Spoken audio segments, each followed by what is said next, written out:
Aun cuando haya tinieblas a nuestro alrededor por cuestión de la energía, dice la palabra que usted y yo somos hijos de luz.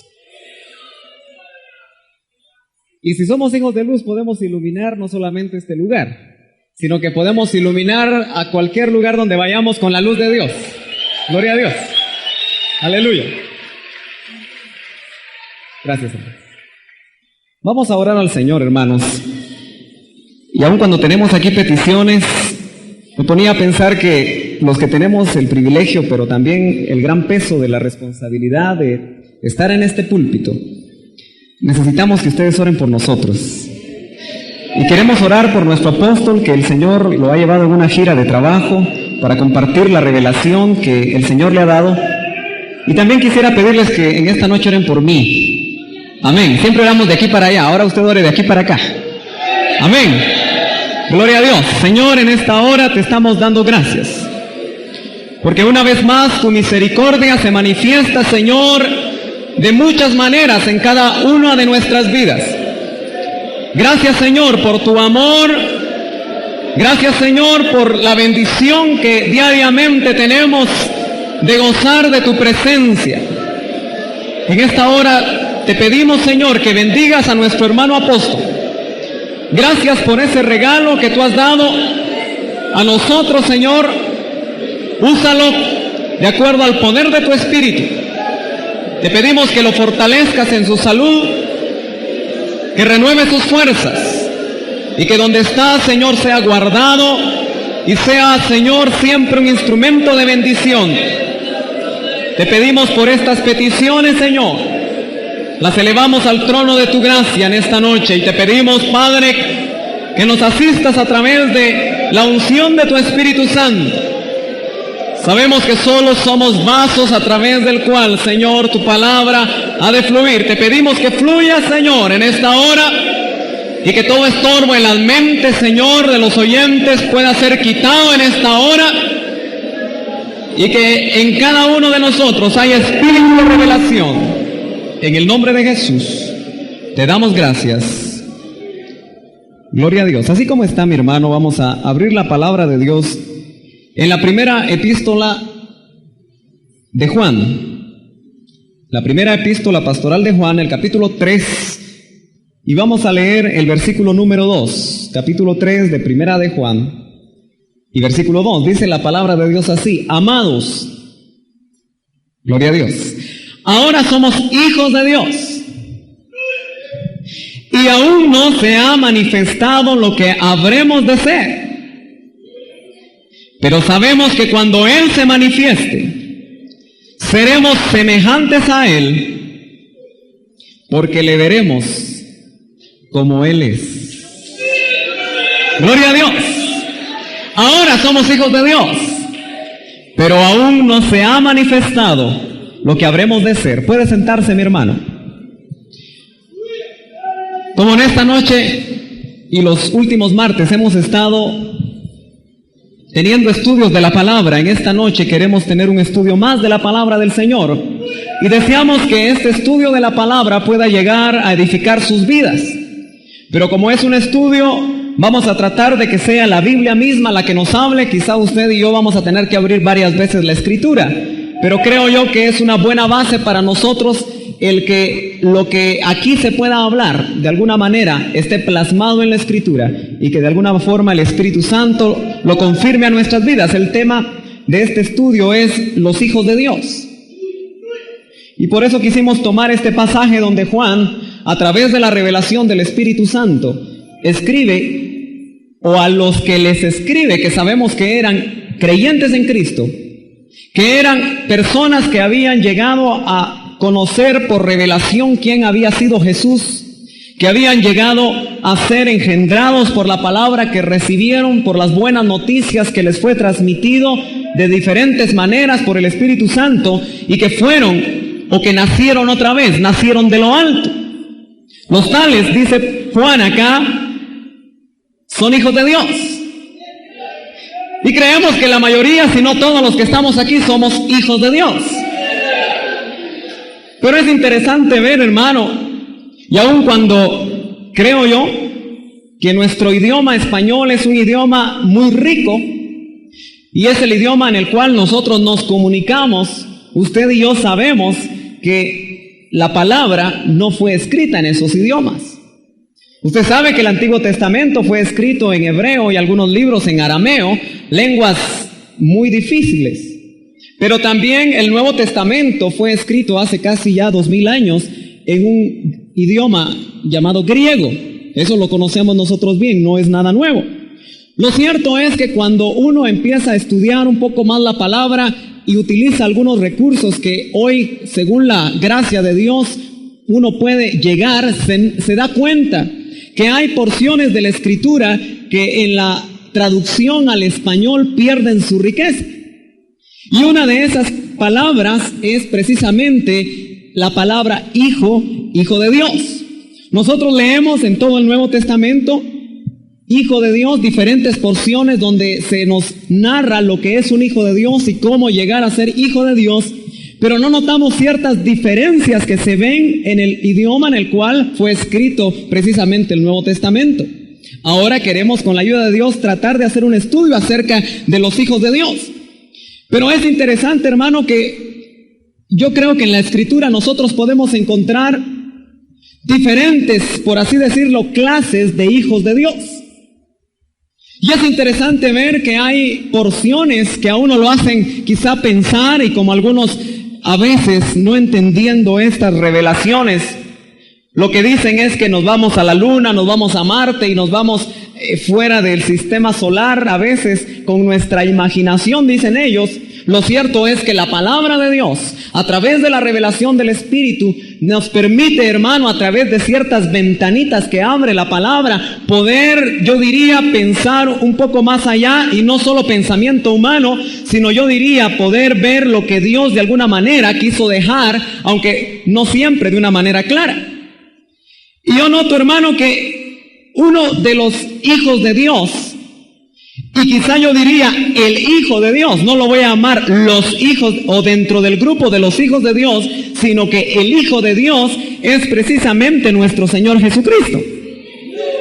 Y nosotros sabemos que quizá no podemos todavía lograr sondear la tremenda profundidad que entraña el hecho de que haya un padre y haya un hijo, y que a la vez sean el hijo y el padre sean lo mismo. Es decir, que el hijo es Dios, el Padre es Dios, y sabemos también que el Espíritu Santo es Dios. Pero nos interesa ver al Hijo de Dios. Podemos decir que el Hijo de Dios, según lo que nos narra precisamente Juan, solo que ahora el Evangelio, el capítulo 1 y versículo 1, nos habla precisamente de ese Hijo de Dios. Pero lo narra de la siguiente manera, diciendo así: en el principio existía el Verbo, y el Verbo estaba con Dios. Note usted que ya esa palabra da la idea de que está hablando de una persona aparte del Padre. Pero dice, el Verbo estaba con Dios, y el Verbo era Dios. Él estaba en el principio con Dios. Vuelve a repetir, todas las cosas fueron hechas por medio de Él, y sin Él nada de lo que ha sido hecho fue hecho. Luego vemos nosotros que en el versículo 14 dice, y el Verbo se hizo carne. Y ahí nosotros empezamos a entender que ese Verbo no es otro que nuestro Señor Jesucristo. Aquel que vino hace casi 2000 años, hermano, y que tomando cuerpo, porque dice Hebreos que le fue preparado cuerpo para que viniera a desarrollar, hermano, la obra de redención, la obra de expiación para usted y para mí. Pero lo tremendo que narra aquí Juan es que este Verbo es precisamente Dios mismo. Por eso le digo, es muy difícil, hermano, lograr nosotros en nuestra mente natural, aunque ahora ya tenemos, hermano, no mente natural, sino que lo que tenemos es la mente que dice la palabra, que la mente de Cristo está a nuestra disposición. Lo malo es que no siempre la usamos. Y a veces pareciera que nuestra mente está más al nivel de una mente natural que precisamente el echar mano de esa mente de Cristo que ya tenemos por el Espíritu a nuestra disposición. Pero lo cierto es que el Hijo de Dios entonces no es creado. ¿Sabe usted que hay una secta que dice que el Hijo de Dios es una criatura de Dios? Bueno, por ahí, desde ahí nosotros sabemos que es una secta falsa. Porque la palabra de Dios dice que el Hijo no es creado, sino que es la misma esencia de Dios en una manifestación, aleluya, que nosotros podríamos llamar una naturaleza derivada, pero con la esencia misma. Quiere decir entonces que el Hijo de Dios, no hay otro como Él. De alguna manera, como dice la palabra, es el que hace visible al Padre. Con razón, Él en su ministerio terrenal, recuerda usted cuando Felipe le dice, mira, solo nos basta con ver al Padre. Y Él le tuvo que decir, Felipe, ¿cuánto tiempo he estado con vosotros y todavía no habéis visto en mí al Padre? Y usted sabe que Él muchas veces, hermano, de una manera muy clara, se presentó como el Hijo de Dios. Y Él dijo también en muchas ocasiones, el Padre y yo uno somos. Pero como el estudio es los hijos de Dios, hermano, yo quisiera ir a otros pasajes donde vemos otras clases de hijos de Dios. Yo diría que el Hijo de Dios no lo vamos a clasificar como una clase porque es Dios mismo. Pero sí nos vamos a dar cuenta que, por ejemplo, en Job, el capítulo 1, el primer capítulo del libro de Job, ahí se nos habla de una clase de hijos de Dios. Y usted se va a dar cuenta, hermano, que ya desde ahí, y algunos dicen que este libro de Job fue escrito hace mucho tiempo. Algunos incluso llegan a decir que fue el primer libro escrito, yo no sé. Puede ser que sea así, pero lo cierto es que dice acá, y ahorita le doy el versículo para que lo podamos notar rápidamente. El versículo 6 dice, hubo un día cuando los hijos de Dios vinieron a presentarse delante del Señor y Satanás vino también entre ellos. Ahora es interesante porque no dice tiempo. Lo cierto es que un día dice que los hijos de Dios vinieron a presentarse delante de Dios. Pero lo interesante es que uno, que no lo podríamos llamar hijo de Dios porque ahí mismo dice Satanás, venía dentro de ellos. Entonces uno se tiene que hacer la pregunta, ¿por qué Satanás venía dentro de ese desfile de hijos de Dios? ¿No sería que él también en un tiempo fue un hijo de Dios?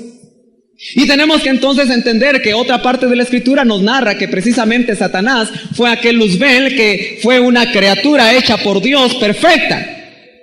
Pero antes de que fuera hallada maldad en él era un hijo de Dios. Ahora, lo interesante es que estos hijos de Dios, hermano, quizá ahí, como le digo, son linderos donde algunos podrán decir que usamos mucho la imaginación. Lo cierto es que como que esos hijos de Dios iban a dar informes a Dios. ¿Informes de qué? Se pregunta uno. Si cuando le preguntan a Satanás, ¿de dónde vienes? Él dice, de rodear la tierra. ¿De dónde vendrían los otros? ¿De rodear qué planetas? De rodear o de llevar informes de qué creaciones. Quizá ahí, hermano, no es el tema a donde yo me quiero ir, pero sí es cierto que notamos que esa clase de hijos de Dios, quizá nosotros no podemos ahorita aclarar y conceptualizar claramente lo que son esos hijos de Dios. Lo cierto es que dice acá en la palabra que esos hijos de Dios fueron a llevar informes a Dios. Entonces hay una clase de hijos de Dios, hermano, que de alguna manera, como Satanás, solo que ya caído, iban a rodear la tierra y de alguna manera se daban cuenta de todo lo que pasaba en esa tierra. Yo no sé de qué se daban cuenta estos otros hijos de Dios. Ahora, de alguna manera, estos sí son criaturas como Luzbel, formadas por Dios, creadas por Dios, pero son hijos de Dios. Pero note que de alguna manera esos hijos de Dios no eran humanos, sino que eran, en el caso de Luzbel, un hijo de Dios angélico. Entonces podemos decir que Dios tiene hijos, no solamente humanos, hijos de Dios, sino que tiene diferentes clases de hijos de Dios. Ahora, también nosotros podemos darnos cuenta que a Adán se le llama hijo de Dios.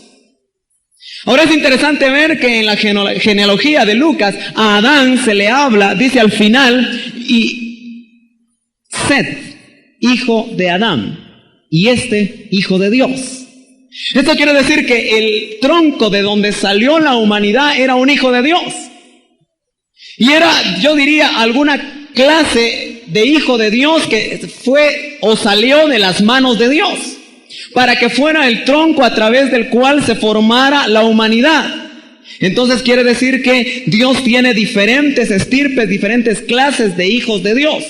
Ahora, notamos también, hermano, que al pueblo israelita, en Éxodo y en Oseas, el Señor lo llama: de Egipto llamé a mi hijo.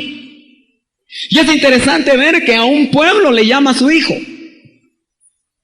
Como que Dios estaba, yo diría, hermano, a través de ese plan que iba a tener con el pueblo de Israel, como que Él estaba ya preparando otro plan de otro pueblo que iban a ser hijos también de Él, pero a otro nivel. Entonces nos damos cuenta nosotros que cuando a Israel le llama a su hijo, es a un grupo de personas a las cuales les llama, que conforman un pueblo y les llama a su hijo. Con esto le quiero decir entonces, hermano, que hay diferentes clases de hijos de Dios según los diferentes planes que Dios ha tenido. Ahora, usted ha oído muchas veces que la gente dice que todos somos hijos de Dios. ¿Verdad que eso se ha oído? Ahora, nosotros sabemos por la Escritura que no todos somos hijos de Dios. Sí podríamos decir que todos son criaturas de Dios. Pero lo cierto es que hay una manera de llegar a ser hijo de Dios, y nos damos cuenta que incluso hay un proceso para poder llegar a ser hijos de Dios. Y ese quieres o pretendería ser el centro de este estudio. Entonces nos vamos a dar cuenta, hermano, que la palabra, ya en el capítulo 1 de Juan y versículo 12, si usted me acompaña nuevamente al Evangelio de Juan, nos empieza a narrar ya el Evangelio. Siempre Juan, parece ser que Juan como que fue el que más le revelaron acerca de los hijos de Dios, o por lo menos es un tema que dentro de las epístolas o el Evangelio que él escribió se narra mucho. Y nosotros nos damos cuenta que en el capítulo 1 y versículo 12 dice: pero a todos los que le recibieron, les dio el derecho o el poder de llegar a ser hijos de Dios, es decir, a los que creen en su nombre. Hasta aquí yo creo que usted podría encontrar una diferencia en esta versión llamada Las Américas, y quizá la mayoría de versiones que usted pueda tener, como la versión revisión del 60, que es la que más utilizamos. Si usted lee ese capítulo va a notar que dice: les dio el poder de ser hechos hijos de Dios. Ahora, cuando uno se topa, hermano, con una versión, y no solamente esta versión, hay otras versiones como Straubinger, como la de Pablo Besson, que son versiones que de alguna manera han querido apegarse más al idioma original donde se escribió la Escritura. Ellos también traducen de esa manera, que les dio el derecho de llegar a ser hijos. Ahora, parece ser que las otras versiones dan por sentado de que nosotros ya somos hechos hijos de Dios. Ahora, esta versión, hermano, nos da la idea, yo diría, mucho más clara del proceso que de alguna manera Dios establece para poder llegar a ser hijos de Dios. Dice que a los que creen, a los que le recibieron, les dio el derecho de llegar a ser hijos.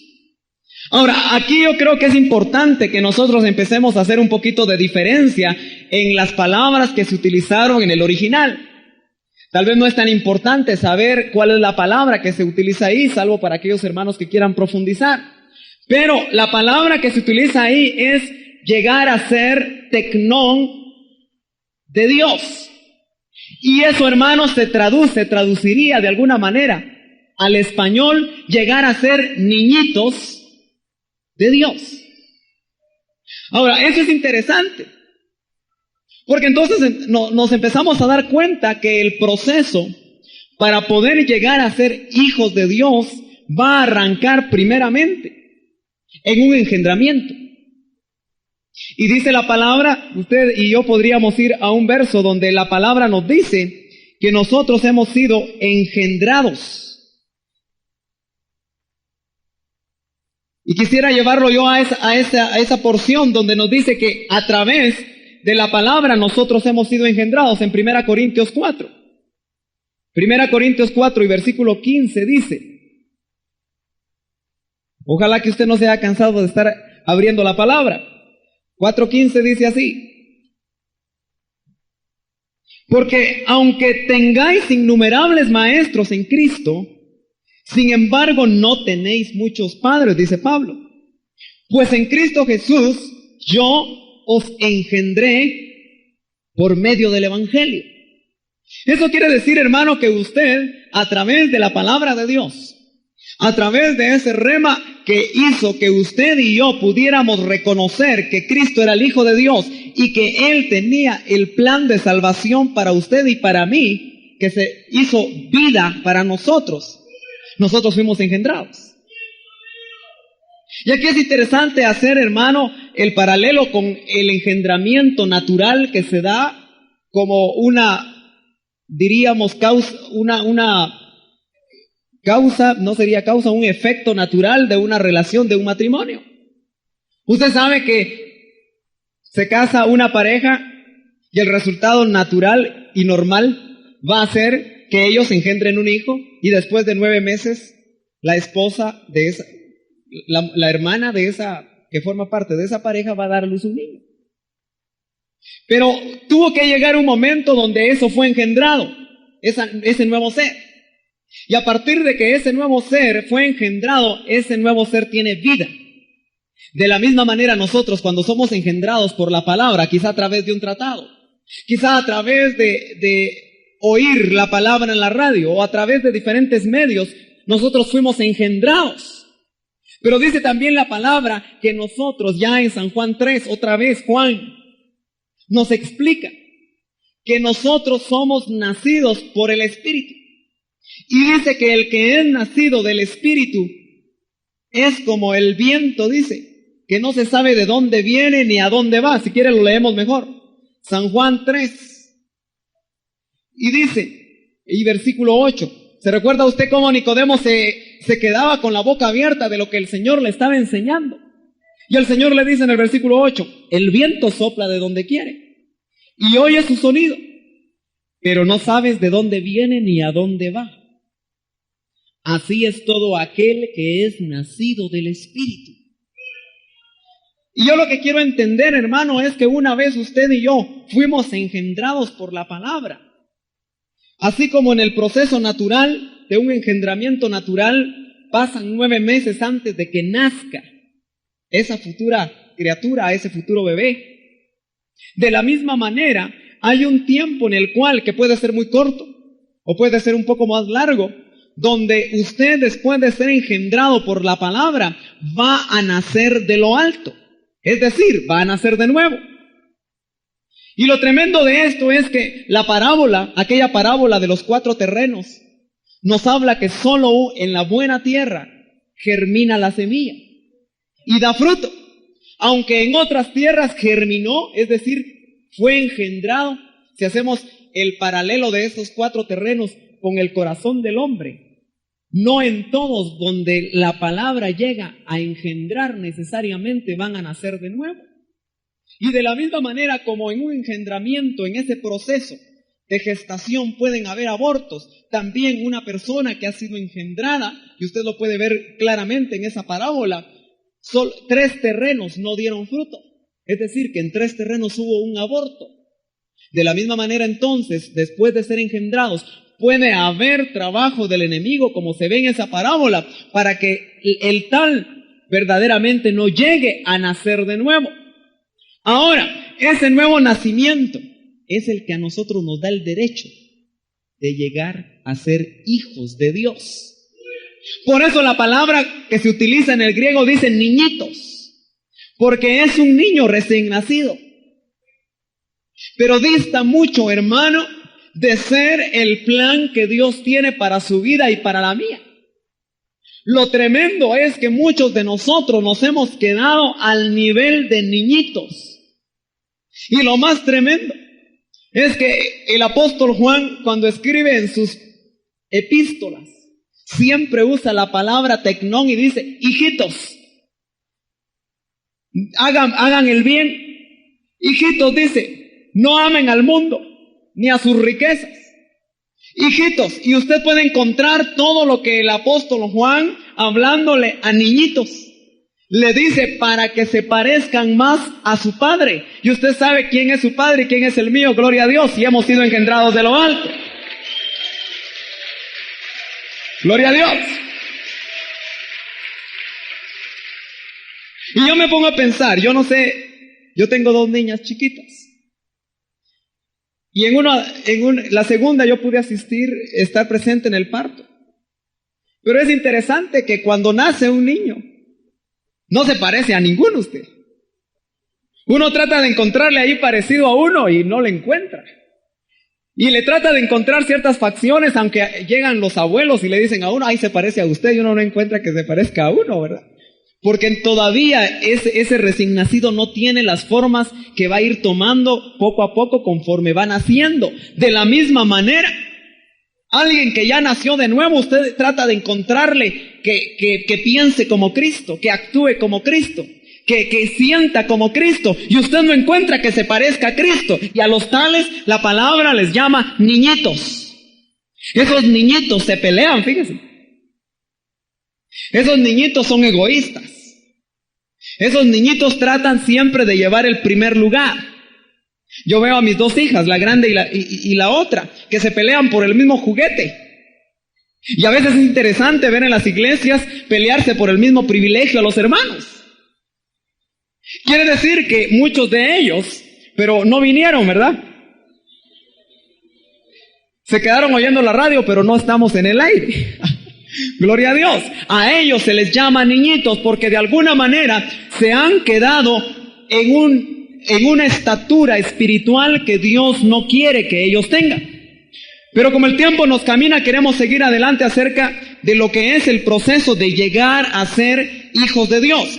Entonces notamos nosotros, hermano, que tecnón se está refiriendo a una etapa donde el énfasis se da en el engendramiento y en el nuevo nacimiento, en ese nacimiento espiritual. Pero más adelante uno se encuentra, y llamativamente es el perito arquitecto de la iglesia, el apóstol Pablo, el que empieza, hermano, con la revelación progresiva a hablarnos acerca de quienes verdaderamente son o van a ser los hijos de Dios maduros. Y si usted me acompaña al capítulo 8 de Romanos ahora, nos vamos a dar cuenta que el apóstol Pablo hace una clara diferencia entre lo que son los niñitos de Dios, nacidos de nuevo, sí, pero niñitos de Dios, y lo que Dios quiere que usted y yo seamos, hijos maduros.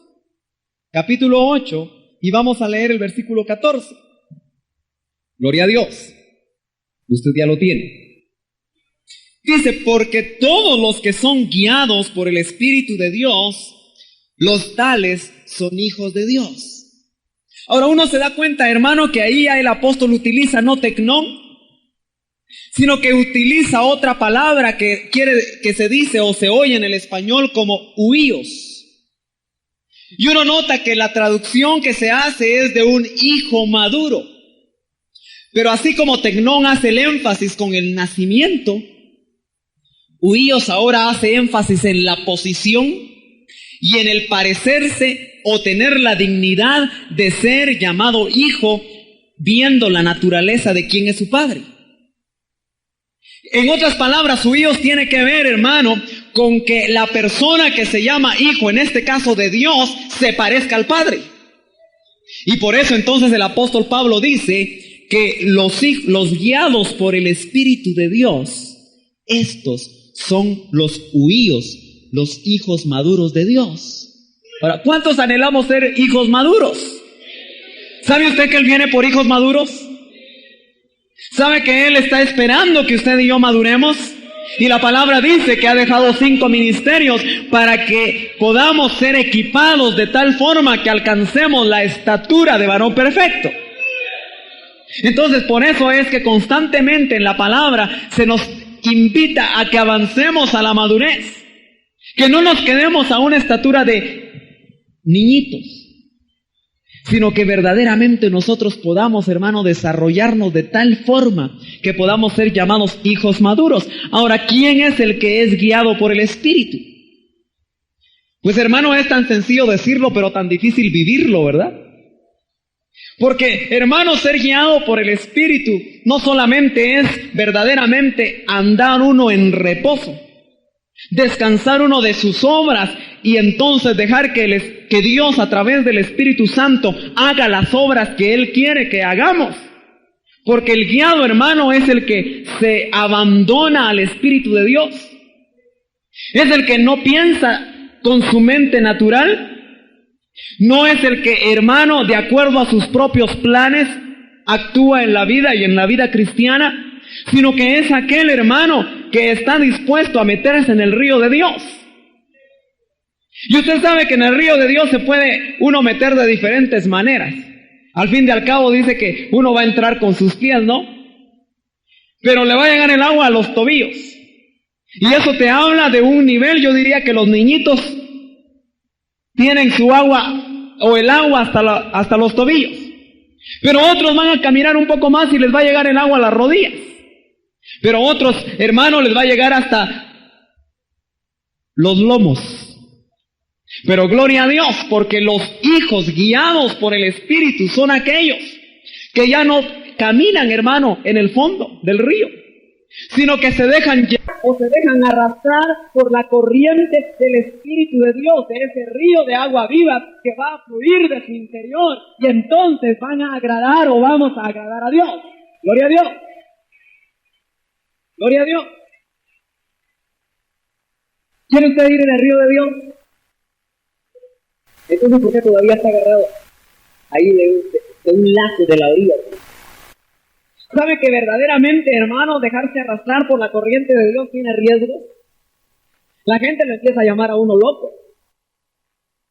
Porque así como el apóstol Pablo, que, hermano, él maduró y llegó hasta un momento donde pudo decir, yo ya terminé la carrera, yo ya me parezco tanto a aquel que es mi padre, que ya terminé la carrera. Y por eso nosotros como que sospechamos que no le dieron tiempo de ir al cementerio, ¿verdad?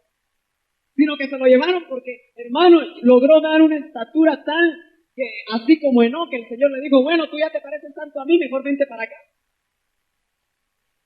Y me sospecho, hermano, que esta es la última generación que va a tener la oportunidad de parecerse tanto a su padre, hermano. Gloria a Dios. Aleluya. Que vamos a poder también ser levantados, como fue levantado Enoc, como fue levantado Elías. Gloria a Dios. Pero el tiempo es inexorable y hoy es tiempo para hacer preguntas. Yo creo que a través de las preguntas el tema se va a poder enriquecer mucho más.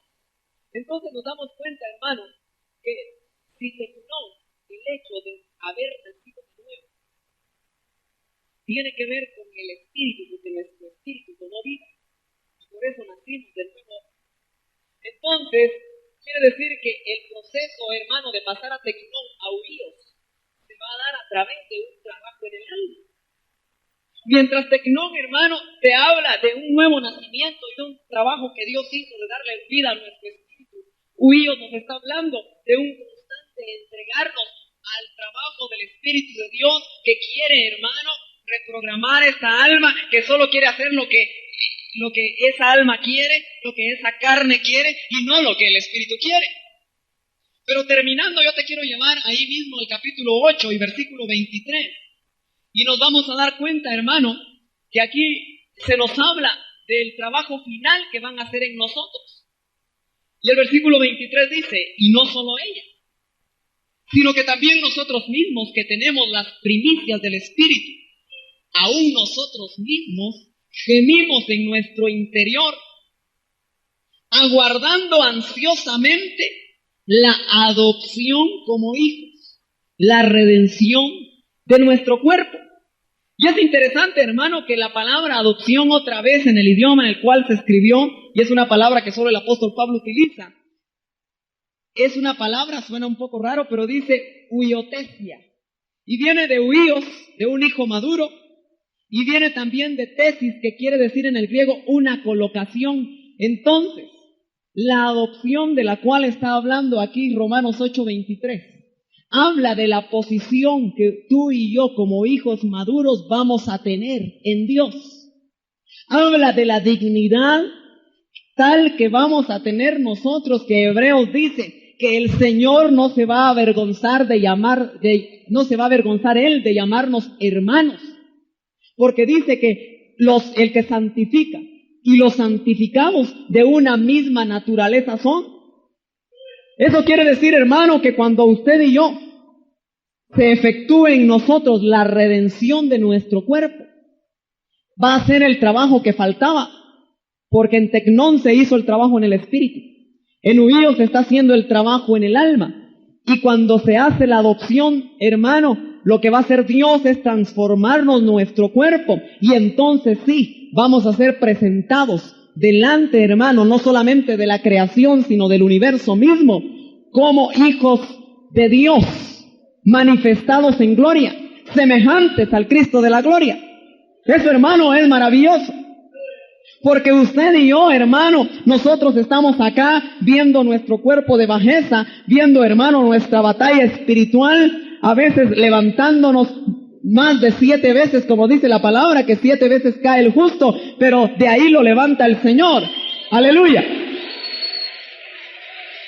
¡Gloria a Dios! Pero el trabajo que Dios va a hacer final en nosotros va a ser manifestarnos. Y Romanos 8 nos habla, hermano, que la creación gime. Y también nosotros gemimos por ser transformados en nuestro cuerpo, hermano. Porque somos hijos de luz, pero esa luz está todavía ahí metida. Fíjese que cuando el Señor nos engendró, dice que nos dio un espíritu de adopción.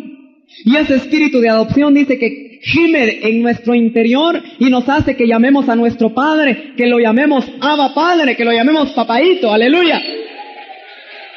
Pero algo más tremendo, hermano, aleluya, va a ser no solamente ese clamor, sino que lo que usted tiene dentro, que es el Hijo de Dios, sea manifestado totalmente. Así como María llevó 9 meses al Hijo de Dios, usted y yo, hermano, llevamos al Hijo de Dios dentro, como el arca, que era de una madera. Era de madera, pero estaba recubierta de oro, pero de alguna manera representaba la misma presencia de Dios. De esa misma forma, usted, hermano, va a dar a luz dentro de usted al Hijo de Dios, y seremos presentados y seremos manifestados como hijos de Dios, al nivel en el que el Señor, en su perfecta voluntad y en su soberano plan, ha querido hacer. Por eso, hermano, usted gloríese en el Señor de haber nacido en este tiempo. Porque aquellos que fueron salvos desde Adán hasta Cristo, ellos, dice la palabra, que van a ser llamados hijos de Dios a la resurrección. Pero usted y yo, que estamos viviendo en este tiempo, y ahora sí termino, para dar tiempo a las preguntas, tenemos la oportunidad de que a través de la adopción de nuestro cuerpo, de la redención de nuestro cuerpo, nosotros podamos ser manifestados como hijos de Dios, delante de una creación que gime por esa libertad gloriosa y esa manifestación gloriosa. Y entonces, como Juan, podremos decir, ahora somos hijos de Dios, niñitos de Dios. Pero aún no se ha manifestado, pero está por manifestarse, hermano, lo que habremos de ser. Gloria a Dios. Vamos a dar entonces lugar a las preguntas.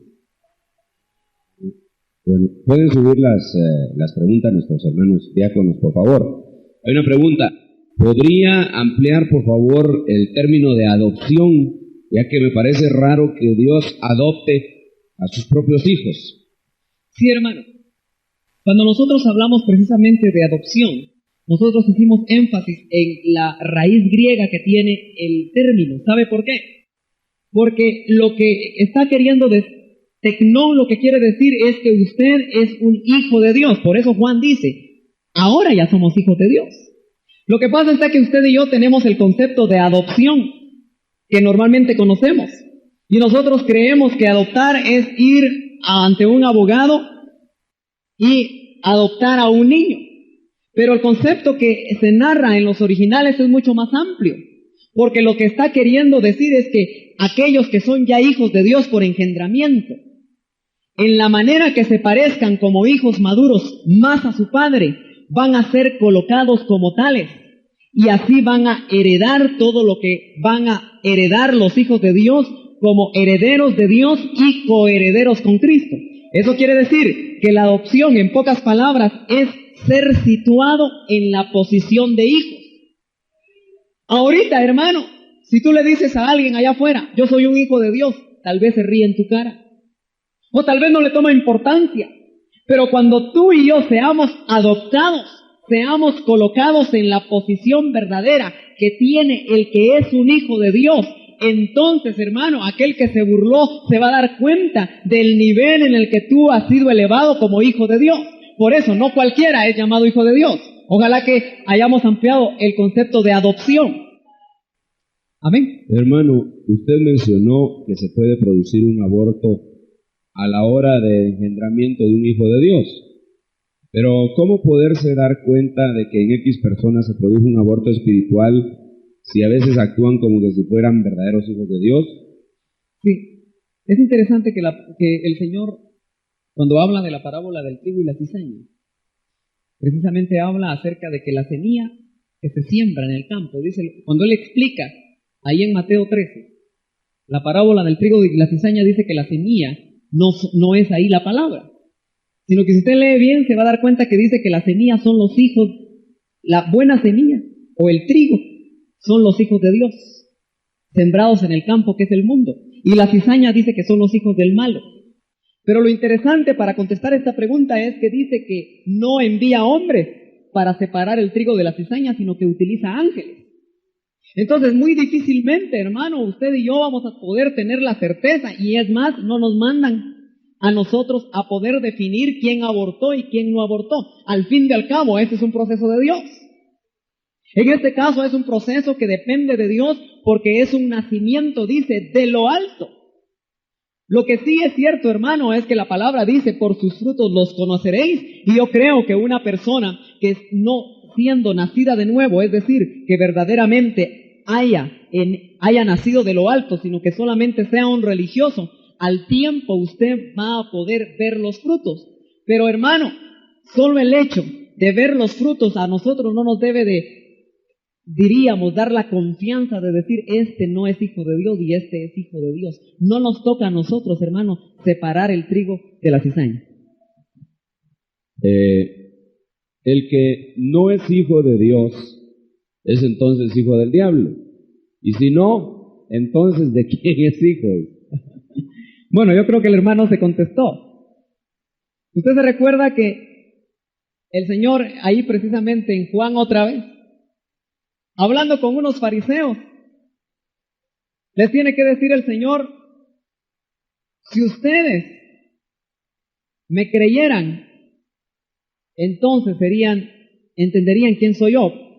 Pero lo llamativo es que les dice ahí, ustedes son hijos de vuestro padre el diablo. Por eso no pueden recibir mis palabras. Entonces a uno lo lleva, hermano, a pensar que así como hay hijos de Dios, hay hijos del diablo. Y otra vez esa parábola que le menciono dice que la cizaña son los hijos del diablo, dice. Y llamativamente, hermano, son palabras de Cristo explicando una parábola. Entonces, si Él está explicando la parábola, nosotros no podemos agregar más. Y dice que la cizaña es la semilla que el diablo sembró. Y dice que la sembró de noche. Eso quiere decir que hay hijos del diablo. Pero también hay hijos adoptivos del diablo. Y uno de ellos es Caín. Porque el Señor le dijo, mira, tú puedes controlar el mal que te asedia. Te lo estoy parafraseando. Pero dice que Caín no quiso. Y después fue a matar a su hermano. Eso quiere decir que si el Señor le dio la opción de pelear contra el pecado, es que Caín no era un hijo del diablo, pero se volvió hijo del diablo por adopción. Decidió él, optó él por ser hijo del malo. Amén. Gloria a Dios. La Escritura dice que los hijos de Dios no pecan. Pero si aún pecamos, ¿qué quiere decir esto entonces? Esa es una pregunta bien difícil. Pero a la luz de esto yo creo que la podemos explicar. Juan precisamente dice eso, que el Hijo de Dios no peca. Y si nosotros lo tomamos literales, hermano, todos los que estamos aquí no somos hijos de Dios. Pero el Espíritu nos da testimonio, ¿verdad? Gloria a Dios. Entonces resolvamos el nudo. O desatemos ese nudo, ¿verdad? Si nosotros nos damos cuenta, hermano, que el niñito todavía hace muchas cosas porque no tiene todavía, diríamos, un criterio propio. Así es el niñito, el tecnón de Dios, el que ya nació de nuevo. Ese está, hermano, le están trabajando el alma, nos están trabajando el alma. Eso quiere decir que mientras dure ese proceso de trabajar el alma, todavía el pecado nos va a alcanzar. Pero cuando dice el Hijo de Dios no peca, lo que está queriendo decir es que voluntariamente el que es hijo de Dios no anda tras el pecado. Porque esa era la posición que usted y yo teníamos cuando andábamos sin Cristo. Nuestra única opción era pecar. Pero ahora que somos hijos de Dios, nosotros podemos escoger si pecamos o no pecamos. Y cuando el pecado nos alcanza, es muy diferente que usted alcance el pecado a que el pecado lo alcance. Dice la palabra en Juan otra vez, que abogado tenemos para con el Padre a Jesucristo el justo. Gloria a Dios. Eso quiere decir, para concluir esa pregunta, porque creo que es muy importante, que si cuando nosotros, hermano, seamos transformados en nuestro cuerpo, vamos a ser presentados en su totalidad como hijos de Dios, porque el trabajo del Espíritu se completó, el trabajo del alma se completó y el trabajo del cuerpo se completó. Entonces, hermano, cuando seamos presentados de esa manera, nunca más pecaremos. Recuérdese usted que la palabra nos habla de cosas que son legales, es decir, que ya en el sacrificio de Cristo están hechas, porque dice que Cristo es nuestra justificación, es nuestra redención, lo es todo. Y en Él, hermano, ya está todo. Pero eso se va a llevar a cabo a través del proceso llamado regeneración que usted conoce. Gloria a Dios. Hermano, ¿podría ampliar qué es la naturaleza derivada y esencia de Dios, ya que usted la mencionó? Y me metí en problemas, ¿verdad? Gloria a Dios. Cuando decimos, hermano, esencia de Dios, tenemos que hablar de la esencia primigenia de Dios, el Padre. Usted sabe que el Padre, dice la palabra, que nadie le ha visto. Pero usted y yo queremos verlo, ¿verdad? Pero entonces, hermano, la esencia primigenia de Dios, de alguna manera no tiene forma. Pero el Padre quiso a través del Hijo, en un tiempo de la eternidad, darse a conocer, cuando Él quiso crear, cuando Él empezó a crear, porque al fin y al cabo, Dios tuvo que partir en un momento de la eternidad para crear. Amén. Es muy difícil pensar, hermano, nosotros que tenemos tiempo, pensar en un Dios que no tiene tiempo. Pero Él tuvo que pensar en un tiempo de su eternidad, crear. Y para crear, Él tuvo, hermano, que escoger o preparar de alguna manera, por así decirlo, una naturaleza derivada, que tuviera alguna representatividad, que pudiera mostrarse Él como Dios ante esas creaciones.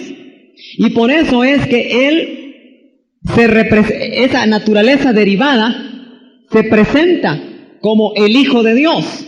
De la misma manera el Espíritu de Dios, cuando uno lo ve en Génesis 1:2, dice, el Espíritu de Dios se movía o estaba sobre la faz. Pero cuando ese Espíritu de Dios empieza a mover, empieza a accionar, eso ya es Espíritu Santo, es una naturaleza derivada. Es decir, entonces, que la naturaleza derivada de Dios, el Hijo y el Espíritu Santo, tienen una función que hacer. Ahora, esto, hermano, si alguien lo entiende mal, puede pensar que estamos diciendo que el Hijo y el Espíritu Santo son creados. No, porque la naturaleza derivada contiene la esencia misma de Dios. Por eso el Hijo de Dios es Dios. Por eso el Espíritu Santo de Dios es Dios. Amén. Dios puede usar otras naturalezas derivadas que no son Dios. Pero en este caso, Él a través del Hijo, por eso dice que por el Hijo fueron hechas todas las cosas. Porque a través del Hijo, a través del Verbo, todo fue creado. Es decir, entonces, que cuando el Padre decidió crear en algo que no entendemos, empezó a funcionar la Trinidad. Las naturalezas derivadas tienen funciones específicas dentro del trabajo de Dios. Es difícil explicar eso. ¿Por qué, si en la Biblia dice que Jesús es el único Hijo de Dios, cómo se explica, es decir, el unigénito, me imagino que a ese término se refieren, ¿cómo se explica que nosotros también seamos hijos de Dios si Jesús es el único? Sí, lo tremendo, hermanos, es que la palabra de Dios, hablando del Hijo, habla de un unigénito. Pero Hebreos capítulo 2, si me acompaña rapidito, nos dice algo que dentro del proyecto del Padre quiso hacer. Y dice el versículo número 10, porque convenía, del capítulo 2 de Hebreos, que aquel para quien son todas las cosas y por quien son todas las cosas, llevando muchos hijos a la gloria, hiciera perfecto por medio de los padecimientos al autor de la salvación de ellos. Eso quiere decir, hermano, que dentro del plan de Dios, para quien son todas las cosas y por quien son todas las cosas, quiso perfeccionar. Cuando dice perfección, tenemos que entender que el Hijo, como Dios, no se perfecciona, sino como dice más adelante Hebreos, dice que Él a través de sus sufrimientos aprendió la obediencia. Es decir, que como hombre Él vino a aprender obediencia a través de esos padecimientos, pero dice que Él quiso perfeccionarlo llevando muchos hijos a la gloria. Entonces quiere decir que siendo Él el unigénito del Padre, y es el unigénito del Padre, y aunque usted y yo seamos hijos de Dios y seamos manifestados participando de la naturaleza divina, nunca vamos a ser a ese nivel como Él. Pero dice la palabra, hermano, que nosotros, al ser hijos de Dios, participamos de la naturaleza divina. Y repito nuevamente lo que dice Hebreos, que el que santifica y los santificados, dice, de una misma naturaleza son. Entonces, dentro del plan del Padre, hay un plan que de unigénito, Él sea llamado primogénito. Y cuando se le llama primogénito, eso abre inmediatamente la idea de que en esa familia van a haber muchos más. Y ahí estamos metidos usted y yo, en la familia de Dios. Gloria a Dios. Hermano, ¿será que solo nosotros podemos llegar a ser a semejanza de Dios?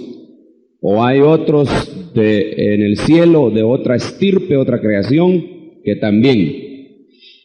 Otra vez, Hebreos 2:16, dice, porque ciertamente no ayuda a los ángeles, sino que ayuda a la descendencia de Abraham. Y si nosotros, hermano, a través de la revelación que tenemos, que es la revelación dada al hombre, somos consecuentes con esa revelación, tenemos que ver que la descendencia dada a Abraham está entre los hombres. Yo no podría aseverar, y me parece que el plan de Dios por alguna razón quiso ser en la tierra y con los hombres, y nos llegó a nosotros, hermano. ¡Qué privilegio más hermoso! Pero para ser concreto, yo diría que según la palabra, Dios quiso socorrer a la descendencia de Abraham, es decir, a humanos que teniendo la fe de Él a través de todos los tiempos, siendo hijos de Él por la fe, nosotros llegáramos a ser hijos de Dios. Gloria a Dios. Entonces yo diría, hermano, que la imagen de Dios va a ser plasmada y diría no solamente, no en los salvos desde Adán hasta Cristo, sino que de Cristo para acá. Porque usted sabe, hermano, que los salvos del Antiguo Testamento, de Adán a Cristo, ellos van a ser restaurados a la imagen del primer Adán. Y la imagen del primer Adán, siendo él hijo de Dios, como lo vimos, dice el 1 Corintios que es terrenal. Pero la imagen del postrer Adán, del cual usted y yo somos hijos, engendrados como él también por el Espíritu, y no formados como Adán, sino engendrados por el Padre a través del Espíritu, dice que tendremos la imagen del celestial. Gloria a Dios. Aleluya. Hermano, me parece que esta es la última pregunta, varón. Dice, Job era hijo de Dios, pero sufrió mucho.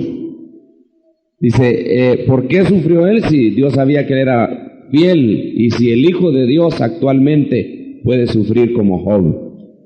Sí, hermano, no sé si la palabra en el libro de Job, y ahí tal vez el hermano Sergio me ayuda, dice específicamente y lo llama hijo de Dios. Pero me parece que a Job no se le llama hijo de Dios, sino que el Señor dice que era varón justo y todo lo que usted quiera y que lo dijo Dios, pero no dice Job hijo de Dios. Lo que leímos en Job fue que los hijos de Dios fueron a presentarse delante de Dios.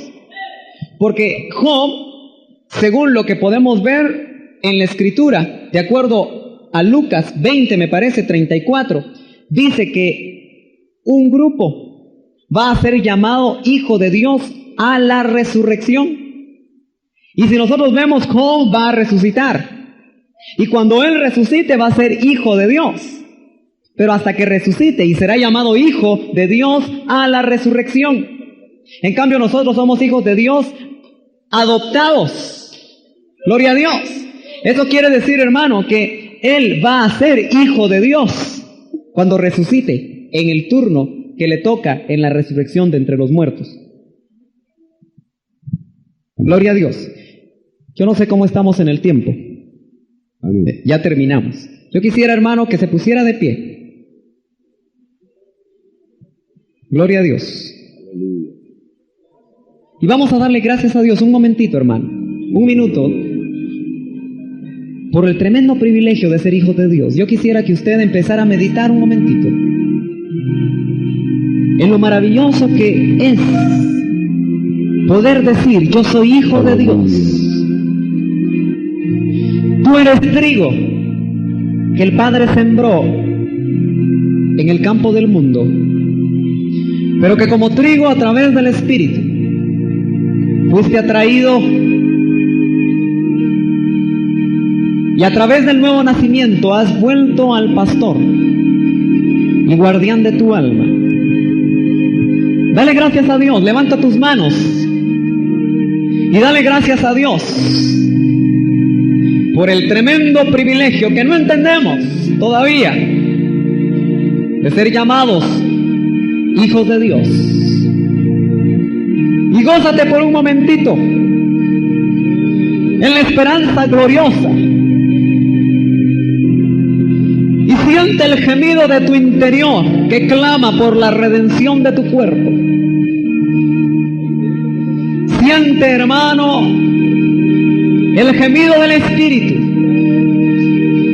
que dentro de ti, dentro de mí gime, esperando la revelación gloriosa que tú y yo tendremos frente a este mundo y frente al universo mismo antes que el Señor se manifieste al mundo. Ese tiempo viene. Yo te invito en el nombre del Señor a que tú madures, a que tú te desarrolles. Aleluya. Y de esa manera el Señor pueda decir de nosotros en sus parucías: ven, hijo maduro,